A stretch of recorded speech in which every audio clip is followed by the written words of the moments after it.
Hey, it's Mike Spizzato, your real estate agent. Today I wanted to send this message out to, basically this message actually only goes to my past clients of our firm, Carolina Realty Advisors, my friends, people in my sphere of influence. So this isn't sent to everybody. This is especially made for you. And the message I want to talk about today is the lawsuit that went through the National Association of Realtors. There's a lot of marketing messages and some of it's not true.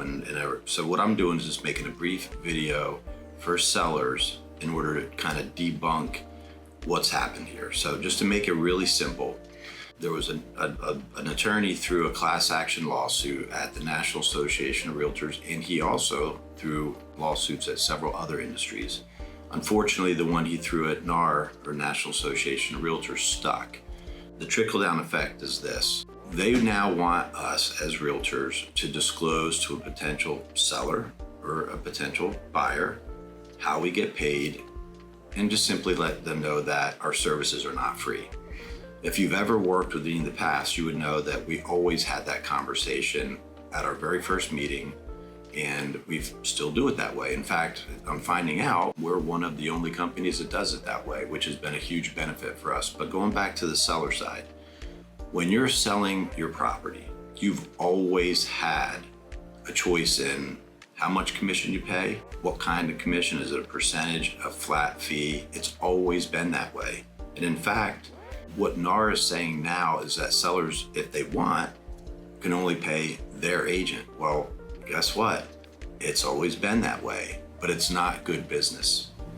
What I mean by that is, if you own a home and you want me or another realtor to represent you, and you're willing to pay us 3% to represent you, that's great, and we appreciate that. But if you're not willing to compensate a buyer's agent, most of the buyer agents that I talk to, that I recruit, that I do deals with, they don't have the business acumen, and they don't understand or have the ability to talk with their client about them paying them for their services.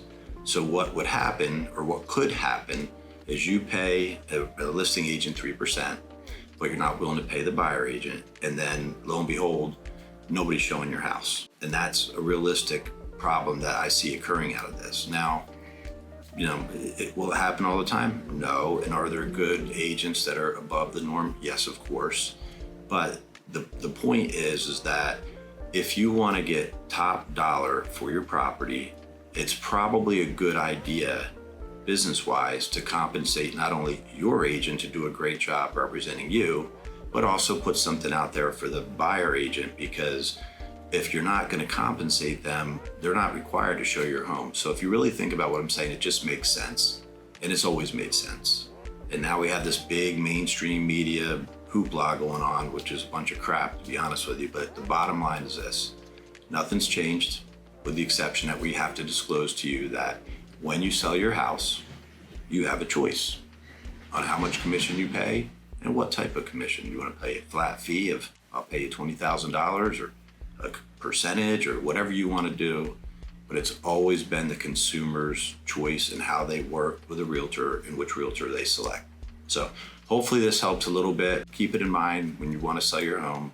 And by all means, if you're interested in getting an idea what your property is worth, or if you really just want to go ahead and get it sold, just give me a call. You can reach me at 704-619-7070. Hope to hear from you soon. Thank you. Bye.